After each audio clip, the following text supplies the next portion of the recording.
Hey guys, और you I am Indresh RC. आपके पास laptop है, डेस्कटॉप है, और अगर है तो उसमें विंडोज़ ऑपरेटिंग सिस्टम होगा। 99% चांस है कि विंडोज़ ऑपरेटिंग सिस्टम होगा।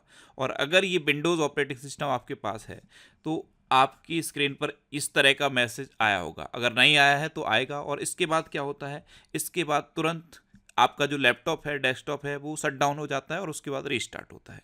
तो ये प्रॉब्लम लगभग हर सिस्टम में आ रही है और इसकी वजह से इतना खतरनाक इम्पैक्ट पड़ा है। बैंक लगभग बंद होने की कगार पे हैं। बैंक के जो सिस्टम है वहाँ पे भी ये एरर आ रहा है और बार बार सिस्टम बंद हो रहे हैं। एयरपोर्ट पे बहुत ज़्यादा इफेक्ट पड़ा है, कई फ्लाइट कैंसिल हुई हैं, एटीएम इफेक्टेड हैं, बहुत सारे कॉरपोरेट ऑफिस इफेक्टेड हैं। और अगर आपके लैपटॉप या डेस्कटॉप में ये एरर आ जाएगा तो कैसे आप इसे बचाओगे, ये सब मैं इस वीडियो में बताऊंगा। पूरा वीडियो बहुत ध्यान से देखिए। लास्ट में मैं आपसे क्वेश्चन पूछूंगा, उसका आंसर आपको कमेंट बॉक्स में बताना है। अच्छा, आप अपने कोई भी काम कर रहे हैं, आप अपने लैपटॉप पे अचानक से इस तरह का ब्लू स्क्रीन हो जाएगा, एक ये आइकन सा बन जाएगा और उसके बाद ये परसेंटेज बढ़ने लगेगा। और जब ये 100% हो जाएगा ना, उसके बाद तुरंत ये सिस्टम रीस्टार्ट हो जाता है। और आपका जो काम, जो भी फाइल आपकी खुली है, आप सपोज आप पीपीटी बना रहे हो तो आपकी पीपीटी क्रैश हो जाएगी, आपका जो भी डाटा है वो चला जाएगा। और ये एरर इतना खतरनाक है कि इसकी वजह से एयरपोर्ट तक पे इफेक्ट पड़ रहा है, क्योंकि एयरपोर्ट पे बहुत ज़्यादा इंपॉर्टेंट होता है, फ्लाइट्स के सिग्नल होते हैं।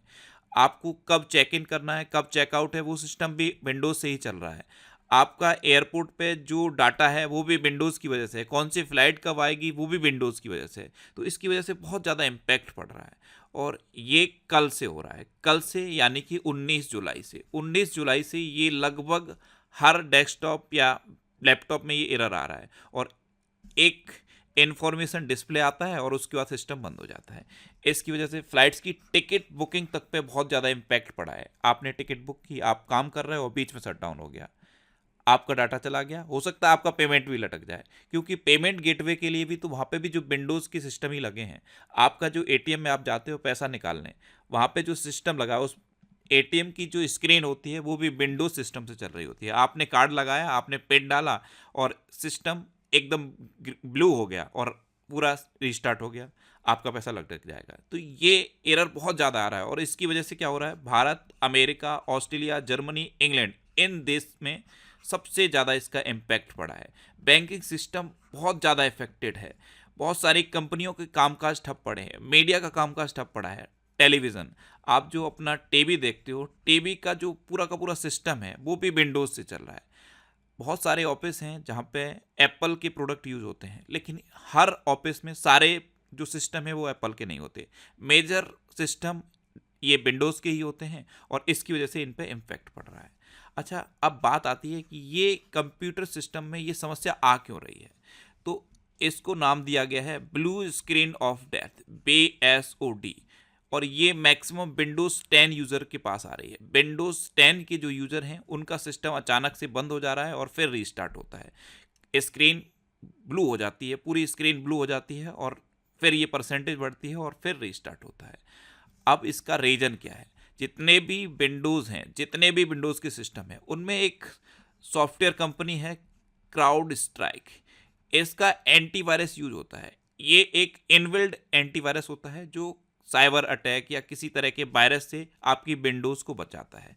और ये जो क्राउड स्ट्राइक है, इस कंपनी ने अपना जो एंटीवायरस है जो विंडोज़ में इंस्टॉल होता है उसको अपडेट किया। और अपडेट की वजह से ये प्रॉब्लम आ रही है, उसकी कोई फाइल ऐसी हो गई या कोई भी दिक्कत हुई, इस अपडेट की वजह से ये दिक्कत आई है कि जितने भी विंडोज़ के सिस्टम हैं, मैक्सिमम विंडोज़ 10, और उनमें ये रीस्टार्ट की प्रॉब्लम आ रही है। अब ये जो क्राउड स्ट्राइक है ये क्या करती है, आपके सिस्टम को एंटीवायरस या साइबर अटैक, आपके सिस्टम में जो वायरस आ जाते हैं उनसे बचाती है, अगर कोई साइबर अटैक होता है उससे बचाती है। तो ये इनबिल्ड सॉफ्टवेयर होता है और इस कंपनी का है। तो ये प्रॉब्लम विंडोज़ की वजह से नहीं है, इस कंपनी के जो एंटीवायरस हैं आपके सिस्टम में उसकी वजह से है।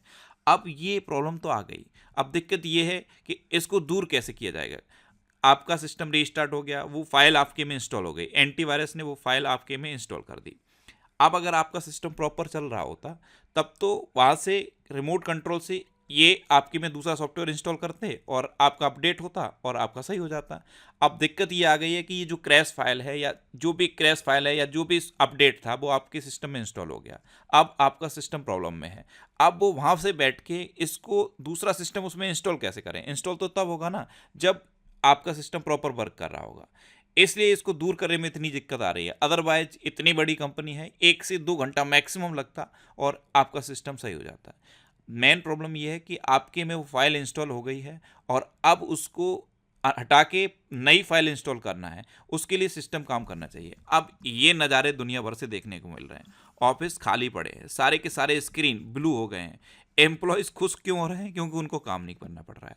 तो ये इसकी वजह से प्रॉब्लम था और ये विद इन 24 आवर, मुझे ऐसा लगता है कि विद इन 24 आवर ये सही हो जाएगा। तो ध्यान रखना, आपका सिस्टम अगर रीस्टार्ट हो रहा है तो चुपचाप उसे बंद करके रख दो, बार बार ट्राई मत करना और ये 24 घंटे के अंदर सही हो जाएगा। क्यों? इतनी बड़ी कंपनी है, इतना ज़्यादा डाटा है, ये ऐसे ही आपके सिस्टम को क्रैश नहीं होने देगी। तो क्राउड स्ट्राइक की वजह से ये प्रॉब्लम है। ट्विटर पर, सोशल मीडिया पे बहुत ज़्यादा मीम इसके भी बन रहे हैं, लेकिन मीम बनाने वालों का काम है, वो बनाते रहेंगे। आपका अगर आपका लैपटॉप आपके लिए इंपॉर्टेंट है तो अगर रीस्टार्ट एक बार हुआ, 2 बार हुआ तो उसे चुपचाप बंद करके रख दो। आपकी जो फाइल है उनको कंट्रोल एस करके सेव कर दो और उसको बंद करके रख दो, आपकी फाइल कहीं नहीं जाएगी। तो ये था पूरा ये न्यूज़। मैंने कोशिश की है कि इसमें क्या प्रॉब्लम है और इसको कैसे सही करना है या कैसे आप अपने सिस्टम को बचा सकते हो। अब मैं आपसे एक क्वेश्चन पूछ लेता हूँ। क्वेश्चन ये है कि माइक्रोसॉफ्ट की स्थापना कब हुई? 4 ऑप्शन दिए गए हैं, इनमें से आपको अपना आंसर बताना है। तो ये था पूरा वीडियो। आई होप ये वीडियो आपको पसंद आया होगा। अगर ये इन्फॉर्मेटिव लगा है तो इसे लाइक और शेयर जरूर करना। Thanks for watching.